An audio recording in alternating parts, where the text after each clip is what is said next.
servo da santa palavra, meu Pai. Usa, meu Deus, como sempre tem usado, no poder da ousadia, do conhecimento, meu Pai, da tua palavra, meu Deus. E quando Deus serve, meu Pai, vai ministrando a palavra nos nossos corações, meu Pai, que o Senhor possa guardar ele, ao Senhor, na sua casa, na sua família, nas suas finanças, na sua vida espiritual, ó Deus. E toda a igreja, Pai, repreenda, Senhor, todo roubador de palavra, ó Pai. Deus, meu Pai, amado, usa para como sempre tem usado, Senhor. É o que nós precisamos nessa noite, ó Pai. Eu abençoe o nome do Pai, do Filho e do Espírito Santo, do Senhor Jesus. Você crê, diga amém. E aplauda o Senhor bem forte que você merece.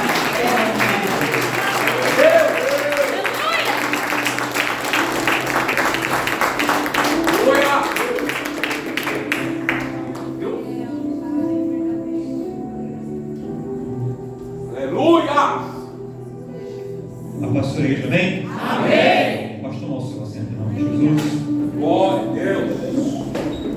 Abre comigo sua Bíblia no livro do Apocalipse, livro da Revelação, capítulo de número 3. Livro do Apocalipse, capítulo de número 3. Um texto muito conhecido. A partir do verso de número 7, que nos fala sobre a sexta igreja direcionada, a sexta carta, direcionada à igreja localizada em Filadélfia. Livro do Apocalipse, último livro do Novo Testamento, capítulo de número 3, a partir do versículo de número 7. Quem encontrou, dá uma glória a Deus aí. Glória a Deus. Uma noite gelada, uma noite fria, muitos irmãos ausentes, pessoas com enfermidade, pessoas com seus filhos também estão doentes, tiveram ali algumas dificuldades para chegar. Inclusive o diácono João mandou a paz do Senhor para a igreja. Ele está bem, está se recuperando. Se Deus quiser, logo, daqui a alguns dias ele estará conosco novamente. Em nome do Senhor. Amém? Então, vamos fazer aqui a leitura deste texto bastante conhecido. A palavra hoje é muito simples, muito simples. Mas Deus tem uma mensagem para o meu e para o teu coração, mesmo na simplicidade da palavra. Diz assim Apocalipse capítulo 3, a partir do versículo de número 7. E ao anjo da igreja que está em Filadélfia, escreve: isto diz o que é santo, o que é verdadeiro, o que tem a chave de Davi, o que abre e ninguém fecha, e fecha e ninguém abre. Eu sei as tuas obras, e eis que diante de ti pus uma porta aberta, e ninguém a pode fechar. Tendo pouca força, guardaste a minha palavra e não negaste o meu nome.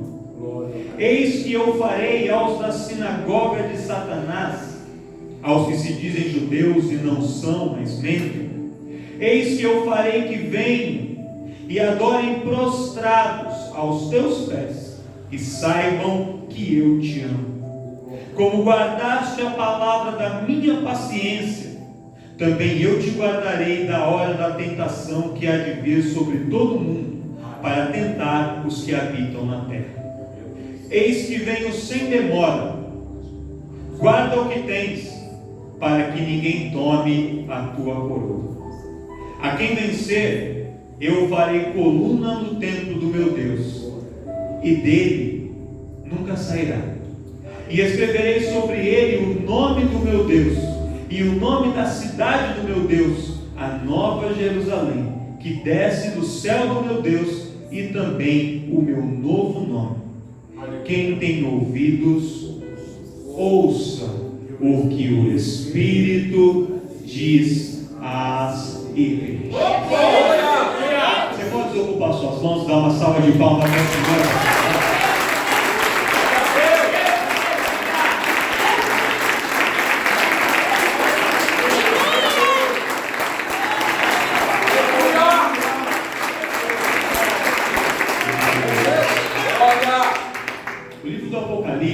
Ele é muito difícil de ser pregado, é muito difícil de ministrar. Por quê? Porque ele é um livro simbólico. Então a gente não pode interpretar as palavras do livro de Apocalipse ao pé da letra. E para você fazer a interpretação espiritual, você tem que conhecer com profundidade o contexto histórico, social, político, geográfico, econômico e etc. E aí quando você vai estudar todo esse contexto, ainda conhecendo, mesmo tendo acesso a essas informações, quando você vai aplicar as interpretações, por ser uma interpretação, você tem variações. Então existem muitas linhas de interpretação, algumas linhas teológicas vão por um caminho, outras interpretam de outra forma, outros dizem que significa uma coisa, outros falam, não, esse símbolo significa aquela coisa. Então é muito difícil você ministrar, porque às vezes vai vir uma outra pessoa que pregar daqui a uma semana, que vai pegar uma coisa bem diferente. E não dá para dizer que um está certo e o outro necessariamente está errado, porque são interpretações. E o livro Apocalipse, a pessoa que pensa que Apocalipse é final, mas Apocalipse significa revelação.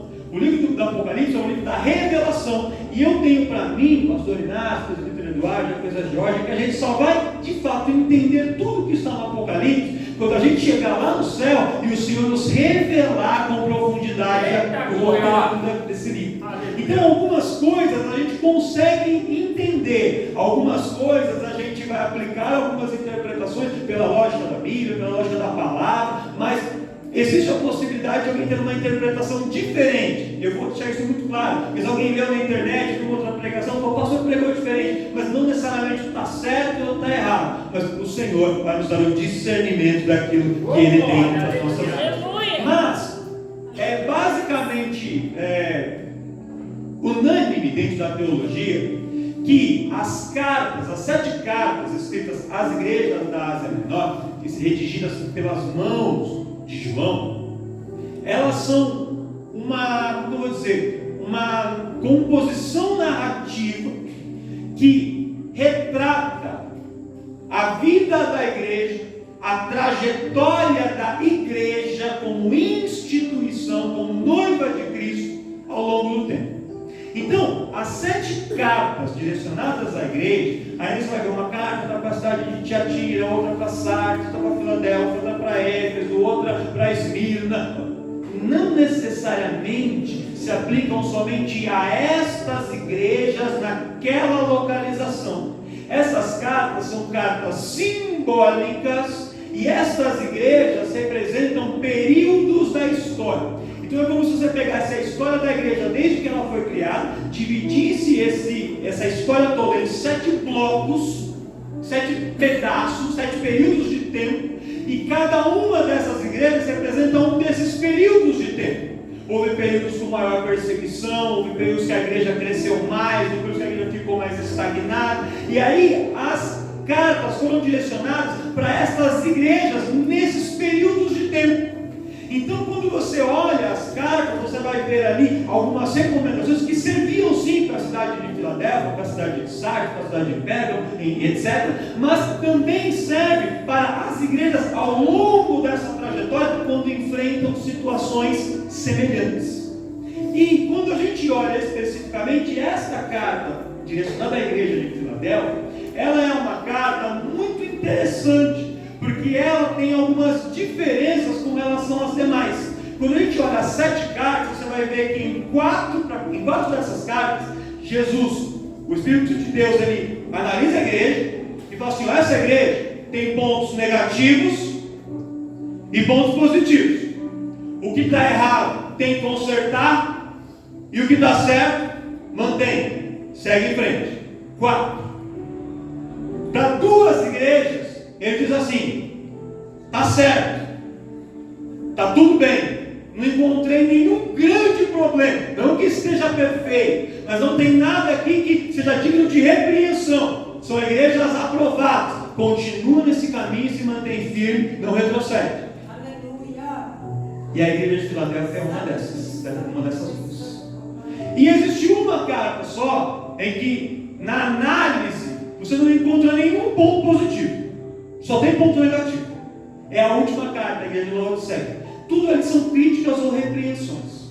E quando você situa essas igrejas no contexto dos períodos de tempo, a igreja de Filadélfia, a igreja de Laodiceia, que está tudo errado, é a igreja dos nossos dias, é a igreja dos últimos dias, a a igreja morna, é a igreja que deixou o mundanismo muitas vezes entrar, é a igreja que olha para fora e imita o que está acontecendo lá fora, ao invés de ser um fator de influência para o mundo, porque a igreja foi criada, irmãos, para influenciar o mundo e não para o mundo influenciar a igreja. É a igreja que deve ditar os comportamentos e não o contrário. Então, quando a gente vê por período de tempo, a igreja de Laodiceia é a igreja dos últimos dias, é a nossa igreja. E a igreja de Filadélfia? A igreja de Filadélfia é a igreja que antecede. É a igreja de alguns anos atrás, é a igreja de algum pouco tempo atrás, em que muitas vezes a gente ouve aqueles irmãos mais antigos na fé dizer assim: ah, no meu tempo quando eu me converti no início, que tinha as irmãzinhas do coque. Hoje, irmão, você não encontra mais nenhuma irmã de coque. Olha aí seu irmã de coque, não encontra mais. Não, cadê os coques das irmãs? Cadê os coques? Hashtag, procura-se coque. Não sabemos mais, não tem. Aqueles irmãos falam assim: aí tinha os irmãos da canela de fogo, sapato. Não tem mais nem nada de fogo, irmão. Não tem mais canela de fogo, sapato de fogo, nem cabelo de fogo, não tem nada de fogo mais. Acabou. Por quê? A igreja do tempo de hoje é uma igreja que em muitas coisas ela amornou, ela se esfriou, ela perdeu aquele ímpeto do fogo. E a igreja de Filadélfia, que foi o texto que nós lemos, é a igreja que antecede. É a igreja de alguns anos atrás, onde tudo isso estava ainda vivo, onde ainda havia fogo, onde ainda havia amor, onde ainda havia avivamento, onde ainda havia alegria, onde as pessoas, mesmo numa noite fria, elas vinham para o culto e não vinham para ficar com a cara fechada, ficar com a boca fechada, como esse irmão do teu lado. Eles vinham aqui para glorificar, para adorar, para santificar o nome do Senhor, porque se alegravam de estar na presença do Senhor. Então, quando eu vejo o relato das igrejas, eu vejo que talvez a gente esteja no tempo de Laodiceia, mas Deus nos trouxe aqui nessa noite para cutucar a mim e a vocês, dizer assim: você pode estar no tempo de Laodiceia, mas você pode ser uma Filadélfia no tempo de Laodiceia. Você pode ser uma igreja alegre, uma igreja avivada, uma igreja que tem vida, mesmo enquanto todas as situações ao redor indicam um tempo de mornidão. Os outros podem ser mortos, mas eu não sou os outros. Você não é como os outros. Você foi chamado por Deus para ter vida, para ter alegria, para ter a presença de Deus. E a presença de Deus, ela está aqui nessa noite. O tempo, o clima pode estar frio, mas o Senhor quer aquecer os corações e as pessoas, e as vidas, e as famílias e ministérios aqui nesse lugar. Cutuca o irmão do teu lado, cutuca o irmão da sua direita, da sua esquerda, e fala para ele assim: Deus vai te aquecer nessa noite, Deus vai te alegrar nessa noite, Deus vai te animar nessa noite, Deus vai te dar vida nessa noite, Deus vai te levantar naquela hora.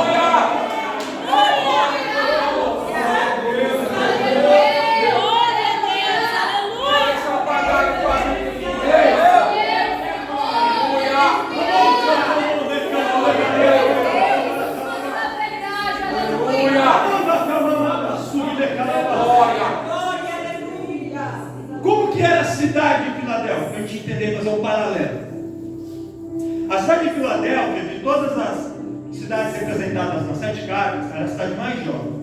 Ela foi construída, ela foi concebida aproximadamente 180, 184 a.C. Então, na época que essa carta foi escrita, a cidade tinha pouco mais de 250 anos. É uma cidade nova, uma cidade jovem.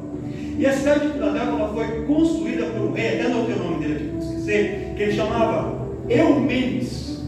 E esse rei Eumenes, ele constrói essa cidade em homenagem a um irmão que ele amava muito, que chamava Átalo. Olha só, um nome bonito para você pôr os seus filhos aí. Átalo e Eumenes.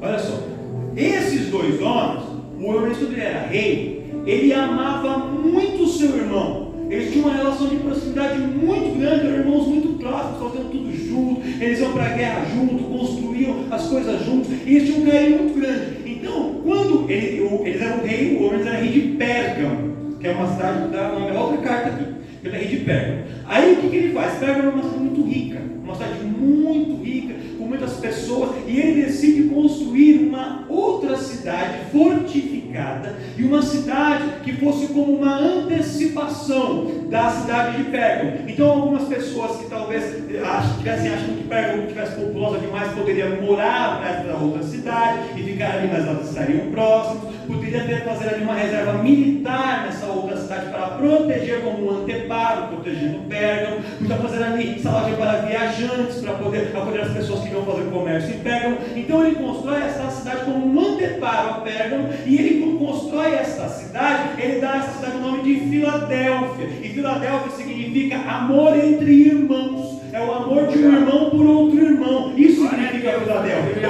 Ele dá à cidade um nome, ali como uma homenagem à relação que ele tinha com o seu irmão. E ele constrói essa cidade, a cidade ela é edificada, só que a cidade de Filadélfia, a escolha do local não foi uma escolha muito feliz. Por quê? Porque ele situou a construção da cidade em um encontro de duas placas, duas placas tectônicas. Então o que acontece? A cidade tinha muitos vulcões ativos e tinha muitos tremores de terra. Eram frequentes os terremotos ali na região de Filadélfia. Por enquanto, só vou deixar ele aqui. Se precisar, eu pego. Obrigado. E ali havia muitos terremotos muito frequentes nessa cidade. E aí, quando a cidade foi construída, por um tempo houve paz. Aí depois começou a haver alguns pequenos terremotos, mas nada de grande dano. Mas quando foi em 17 depois de Cristo, houve um terremoto tão forte ali na região de Filadélfia que a cidade foi completamente destruída. Virou ruínas assim. E aí o Império Romano foi e eles reconstruíram a cidade de Filadélfia novamente. Não igual era antes, mas eles reconstruíram, levantaram a cidade novamente. Então era uma cidade que, por mais que ela tivesse uma parente rica, Pérgamo, era uma cidade de segundo nível, uma cidade um pouco mais pobre. Era uma cidade que era afligida por muitos terremotos. E nessa cidade, quando foi construída a igreja de Filadélfia, a igreja que se estabelece ali nessa cidade, ela era composta por uma comunidade muito grande de judeus, os judeus locais, que moravam ali na região. E esses judeus, quando eles começam a fazer parte da comunidade, a gente tem estudado muito isso na escola bíblica, nas cartas de Paulo. A gente tem visto isso aqui, esse fenômeno acontecer sempre. Os judeus, eles traziam uma cultura judaica para dentro da igreja. Então, quando começaram a se pregar a Cristo, eles acreditavam em Jesus, esses judeus. Mas eles queriam que as pessoas que haviam se convertido ao cristianismo praticassem também a religião judaica. Então eles diziam assim: você pode acreditar em Jesus, você pode batizar, você pode dar o dízimo, mas para você ser salvo, você tem que fazer circuncisão, você tem que celebrar a festa da Páscoa, o Pêssar, a festa das tendas, a festa do Pentecoste. Você tem que celebrar, você tem que seguir a dieta, você não pode comer carne de porco, você não pode fazer isso, você não pode fazer aquilo. Então eles queriam impor a doutrina da religião judaica aos cristãos convertidos ali na cidade de Filadélfia. E isso causava dentro da igreja uma grande divisão, porque havia pessoas que diziam assim: não, eu aceitei Jesus, eu não sou judeu, eu sou cristão, e a palavra de Jesus não me impõe que eu cumpra essas regras. E aí aqueles judeus que eram uma coluna muito forte dentro da igreja diziam assim: não, se vocês não fizerem isso, vocês não serão salvos. E aí a igreja começava a ter conflito, começava a ter contradição, começava a ter panelinha, começava a ter um grupo que ficava aqui e outro grupo que ficava lá, daquele lado ali. E isso, irmãos, é uma grande estratégia que o nosso adversário usa para fazer uma obra ali para frente. Ele entra para criar divisão. Meu Deus!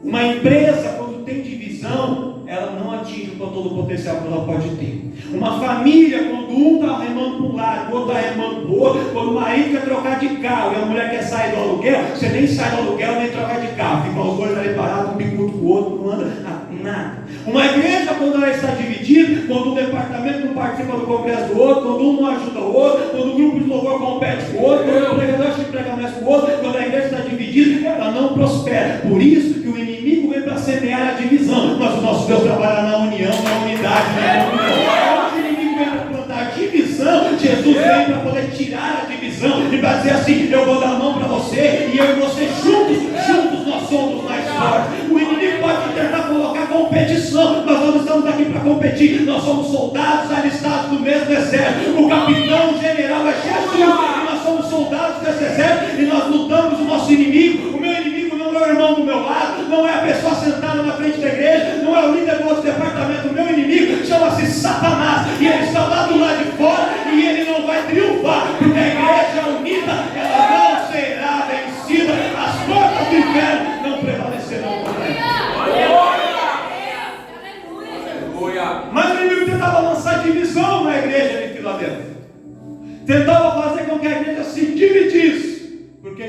medida, ele poderia entrar por essas brechas e conquistar a igreja. Então vemos, uma cidade que havia sido construída para ser uma cidade de segunda categoria, de apoio para uma cidade mais importante, uma cidade que era assolada por um monte de terremotos, uma cidade que a igreja dela, como na igreja de Filadélfia, era uma igreja que não tinha toda a unidade, porque havia dentro lá grupos de pessoas que queriam separar essa igreja, e uma cidade onde havia também uma cultura de paganismo, de adoração a outros deuses.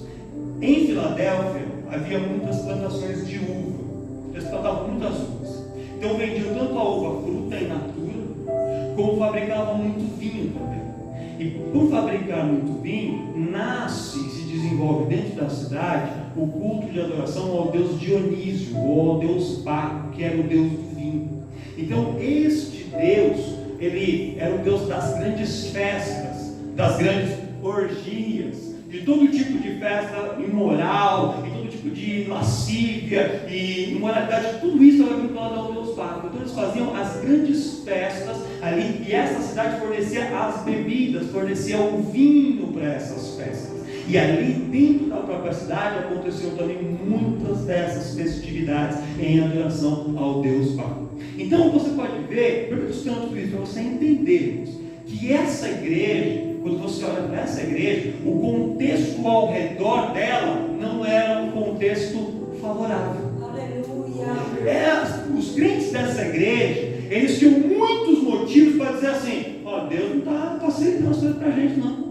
Quando a gente sai, tem um monte de gente adorando a outros deuses aí, competindo com a gente. Financeiramente a coisa não vai tão bem. A gente vai construir nossa casa, vem um terremoto, destrói tudo. A gente entra na igreja, vem esse grupo aqui, dos judeus aqui querendo competir, querendo dividir a igreja. Então havia muitos fatores que esses irmãos poderiam usar como justificativo para talvez se desviar da fé, para talvez ser fraco, para talvez faltar no culto, para não querer se envolver. Podiam usar isso como justificativa para não ir na igreja, mas pelo contrário, esses irmãos da igreja de Filadélfia, eles, no meio de todas essas dificuldades, aquele grupo fiel, ele se une, ele se fortalece para quê? Para lutar contra as adversidades, contra as dificuldades. E ali, quando a carta vem para a igreja de Filadélfia, como Jesus olhando, dizendo assim: vocês tinham muitos motivos para serem pessoas que iriam desistir, vocês têm muitos motivos para parar pelo meio do caminho, mas vocês pegaram esses motivos que outros usariam para parar e usaram esses motivos como um combustível, como uma força para seguir em frente. É por isso que quando eu olho para as outras igrejas, às vezes mais ricas do que vocês, às vezes mais fortes do que vocês, eu vejo eles parando. Mas quando eu olho para vocês, que muitos consideram fracos, que muitos acham que não têm condições,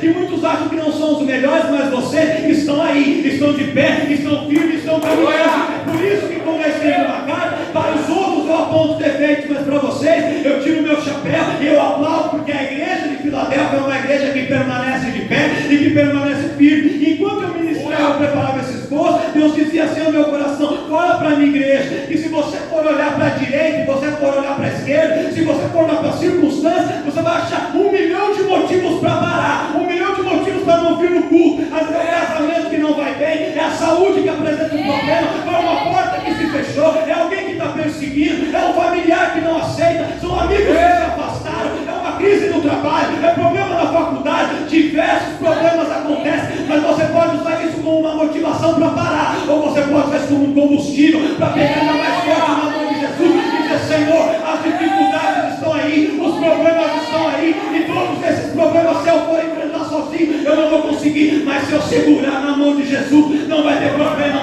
não tem crise, não tem enfermidade, não tem doença, não tem perseguição, não tem terremoto que vai me parar, porque quando eu pego na mão de Jesus, quando eu dou a mão para o meu irmão do lado e a gente caminha, a vitória, ela é certa no nome do Senhor Jesus.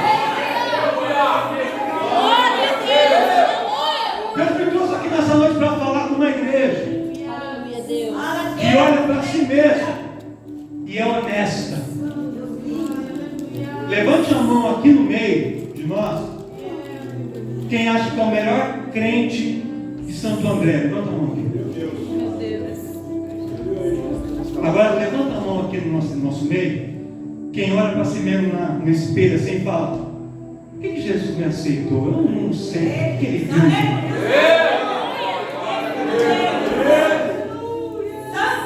Levanta a mão aqui no nosso meio. Quem olha e fala assim: eu não merecia esse amor, eu não merecia essa graça, mas ele me chamou, ele me aceitou. Olha, levanta a mão aqui quem sabe que é fraco, que tem fraqueza, que tem limitações, que tem dificuldade. Ei, você é forte. Deus não está falando que essa pregação não é para você, mas você que sabe que é fraco, é para você que esta mensagem nessa noite. Porque Jesus falou assim: você sabe que você é fraco, você sabe que você tem limites, você sabe que comete erro, você sabe que tem limitações, mas é para você mesmo que ele diz: tendo pouca força, guardaste a minha palavra e não negaste o meu nome. E é por causa disso que Deus tem te chamado aqui nessa noite. Não é porque você é o melhor, não é porque é o mais bonito, não é porque canta melhor, não é porque prega melhor, mas é porque, sendo limitado, tendo pouca força, você tem seguido em frente com a palavra do Senhor. E essa palavra é o que tem te levado a se manter de pé.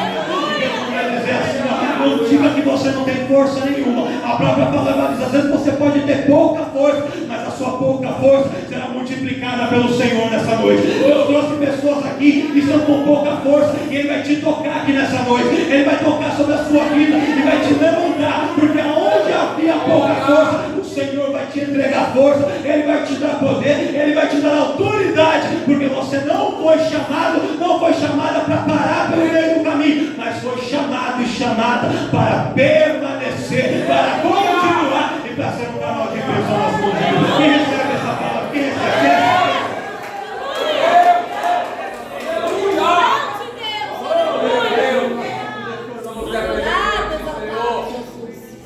Se a gente for olhar ao redor, existem muitas situações que vêm para nos desestabilizar. E tem pessoas que se desestabilizam com qualquer. Olha para o seu irmão e fala assim: Deus vai te dar estabilidade.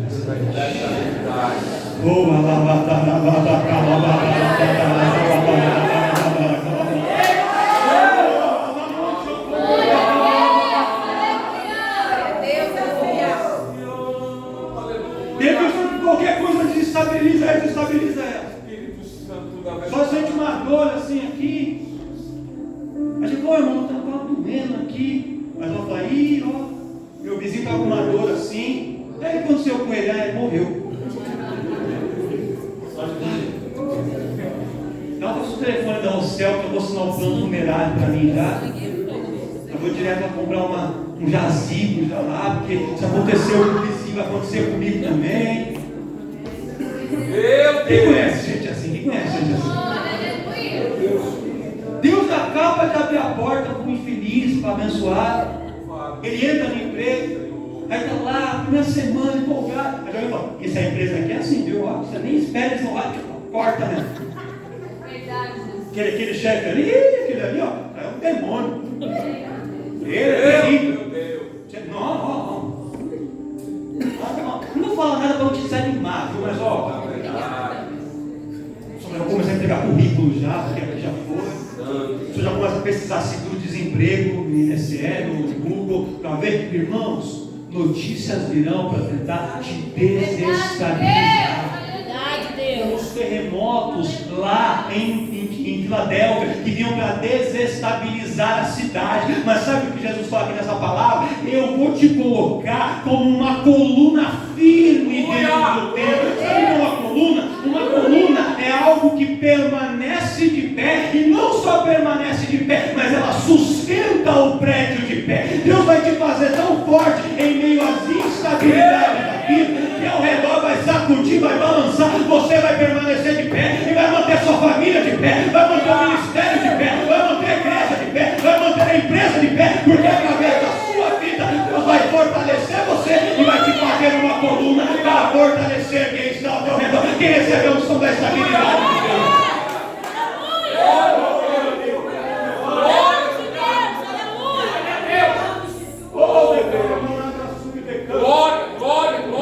Estabilidade para os crentes aqui neste lugar. Aleluia! Você tira a nossa instabilidade emocional, irmãos. Hoje eu estou bem, feliz, amanhã eu estou para baixo, não quero olhar para a cara de ninguém. Para com isso. O Senhor fala assim, ó, que os que confiam no Senhor serão como os que não, mas permanecem para sempre.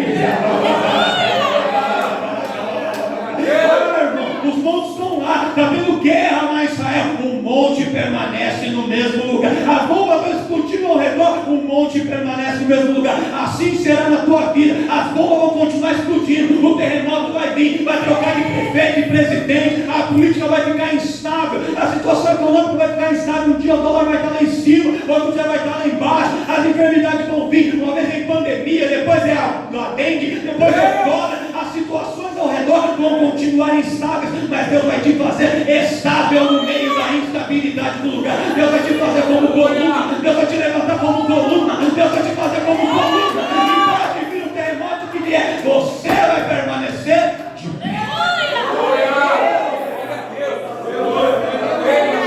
Santo Deus, aleluia. Adorado, exaltado, Jesus, aleluia. E sabe quem te diz isso? Aquele que tem a chave de Davi. O que abre e o que fecha. Quem conhece o que tem a chave de Davi? Quem conhece? Essa passagem, teologicamente, ela é uma referência a um texto que está, se não me falha a memória, em Isaías, capítulo de número 22. Se não estou equivocado.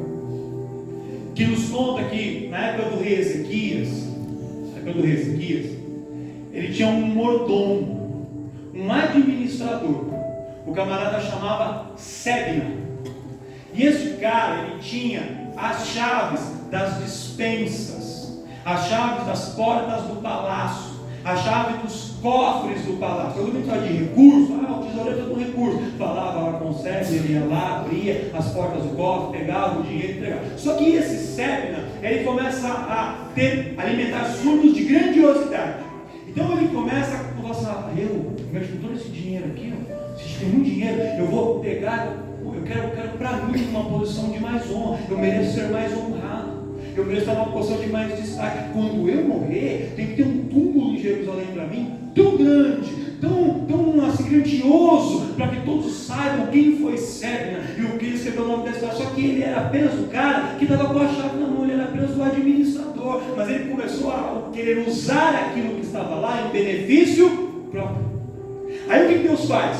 Deus pega aquele Sebna e usa na vida de Isaías uma palavra profética para dizendo assim, por que você está pensando em usar os recursos para o seu próprio benefício, você será tirado dessa posição. E eu vou colocar no seu lugar um outro, um homem chamado Eliaquim. E este homem eu vou vestir ele com vestes sacerdotais, com vestes reais, e vou colocar sobre ele um manto, e vou dar para ele a chave da casa de Davi. E ele sim é que vai ter a chave que abre que ninguém fecha, e que fecha que ninguém abre. E ele, este homem chamado Eliaquim, ele não vai usar esses recursos para proveito dele, mas ele vai usar esses recursos para cuidar bem do povo de Israel, do povo de Jerusalém, do povo de Judá. Eu vou colocar alguém para ser o dono da chave, porque esse cara que tem a chave é alguém que se preocupa com quem está abaixo, é alguém que se preocupa com quem está do lado, é alguém que olha para o necessitado e abençoa, e ajuda, e é canal de bênção. E aí quando Jesus escreve essa carta à igreja de Filadélfia, ele fala assim, vocês pensam que quem tem a chave de Davi é ele aqui? É nada. Sabe quem tem a chave? A chave sou eu, porque eu tenho a chave nas minhas mãos, porque eu, Jesus, sou aquele que olha para aquele que está necessitado, para aquele que está precisando, para aquele que está carente. E quando ele pede, eu tenho a chave que abre o cofre, eu tenho a chave que tira o recurso, e eu sou aquele que entrega o recurso para aquele que precisa. Jesus manda te dizer nessa noite, você pode estar olhando para a sua carteira, ela está vazia, você pode estar olhando para a sua conta no banco e ela não está lá essas coisas, você pode estar olhando para a sua situação e não tem, mas ele ainda tem a chave que abre que ninguém fecha, e que fecha que ninguém abre. E quando ele usa essa chave, ele é poderoso para enviar o recurso para as mãos daquele que precisa. Se você vem aqui nessa noite buscando uma bênção material já pode estender a sua mão e receber, porque Ele tem bênçãos para entregar na sua mão. Você é quem sabe da sua situação, dos seus sonhos, dos seus projetos. Ele tem a chave, e quando Ele determina a bênção, ninguém invalida a palavra que Ele determinou. Ele tem a chave de acesso, Ele é quem abre os caminhos, Ele é quem abre a porta, e a porta que Ele abriu, ninguém vai fechar. Podem vir mais notícias, podem falar, pode ter crise, se foi Ele que abriu, Ele vai manter aberto, e o nome dele será glorificado.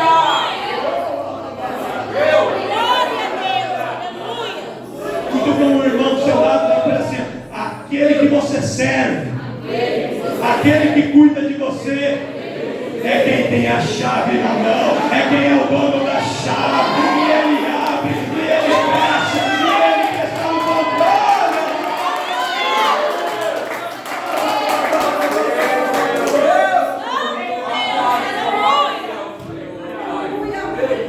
Quem tinha a chave do palácio. Só entrava no palácio quem Ele deixava entrar, e só saía do palácio quem Ele deixava sair. Glória a Deus. Quando Deus te coloca numa posição de honra no palácio, muitos podem querer te tirar, mas é Ele quem tem a chave. Você só sai se Ele permitir. Deus coloca Daniel numa posição de honra lá na Babilônia. Tentaram jogar Daniel na cova. Ele até entrou na cova, mas no dia seguinte ele sai da cova para se assentar no trono de governador, numa posição de honra. Sabe por quê, irmãos? Porque aquele que tem a chave estava no controle da vida de Daniel e está no controle da sua vida. Aleluia. Glória a Deus. Louvado seja Deus. Aleluia. Eu vou encerrar aqui. Falei que era assim. Aleluia. Santo Deus. Aleluia. Guarda o que tens, para que ninguém tome a sua. Primeira coisa interessante aqui nesse texto, essa frase, sim. Guarda o que tens. Cutuca alguém e fala assim: você tem alguma coisa? Às vezes você acha que você não tem nada, mas você tem alguma coisa. E você tem alguma coisa que é alguma coisa de valor.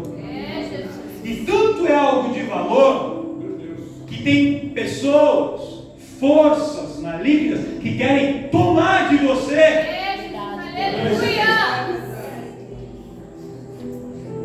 Dá um exemplo para você.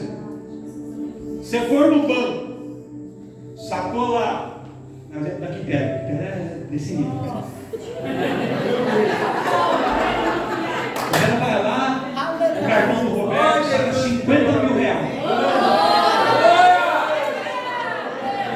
Aí sai lá, não vou fazer propaganda para banco nenhum. Contando assim, 50 mil. Se tiver um ladrão ali ao redor, ele vai crescer o olho ou não vai? Crente, 50 mil na mão? Vai. Agora, se for no banco, sai de lá só com os boletos na mão. E não pago ainda. Atrasado. O ladrão vai olhar para você e vai querer roubar seus boletos. Por quê? Porque não vale para ele, não vale? Tem gente que tem celular, que é celular bonito, grandão, com 57 câmeras, bonitão. O ladrão olha assim, essas olhas. Tem gente que tem um celular tão. Meu Deus. O ladrão veio assaltar e falou: ô irmão, olha aqui pra você. Vai ficar com dó. E ele não vai roubar, porque o ladrão só vem roubar algo que tem. Se alguém quer tirar da sua mão o que você tem, é porque o que Deus colocou na sua mão tem muito. Às vezes você não dá valor para o chamado que você tem, às vezes você não dá valor para a família que você tem, você não dá valor para a sua vida, para todas as coisas, mas o que você tem muito valor, foi Deus que te deu, está nas suas mãos e cuida muito bem, porque há pessoas ao redor, o inimigo move situações para tentar tirar, para tentar roubar o que você tem, mas Deus não vai dizer assim: guarda bem aquilo que você tem, toma cuidado com aquilo que você tem, cuida bem daquilo que você tem e não permita que ninguém venha roubar, porque o que você tem o valor de uma coroa. Vale muito. Santo Deus. Vale muito. chocou, no lecanto,